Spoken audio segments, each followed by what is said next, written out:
എത്ര ചാലഞ്ചിങ് ആയിരുന്നു? കാരണം ആക്ച്വലി ലൊക്കേഷൻസ് ആണെങ്കിലും കണ്ടുപിടിക്കാൻ, പിന്നെ അതുപോലെ ഇതിൽ ഉപയോഗിച്ച ഭാഷ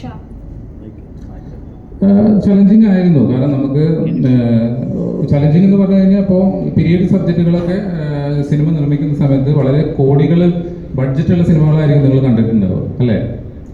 ഒരുപാട് ബഡ്ജറ്റ്, കാരണം അത്രയും CG അത്തരം ഗ്രാഫിക്സ് ഒക്കെ ചെയ്തിട്ടാണ് നമ്മൾ ആ കാലഘട്ടം ക്രിയേറ്റ് ചെയ്യുക, അല്ലെങ്കിൽ അത്രയും വലിയ ഒരു ഇൻവെസ്റ്റ്മെന്റ് ഉള്ള സെറ്റുകൾ ഇട്ടിട്ടാണ് സിനിമകൾ ചെയ്യുന്നത്.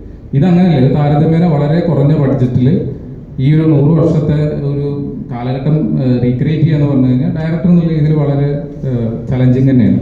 പക്ഷെ അത് എന്നെ സംബന്ധിച്ചിടത്തോളം ഈ ഒരു കഥ നടക്കുന്ന ഒരു പശ്ചാത്തലം, അല്ലെങ്കിൽ ഒരു മലബാർ വള്ളവനാട് ഏരിയ എന്ന് പറയുന്ന അവിടെ തന്നെയായിരുന്നു ഞാൻ അവിടെയാണ് ജനിച്ചിട്ടുള്ളത്.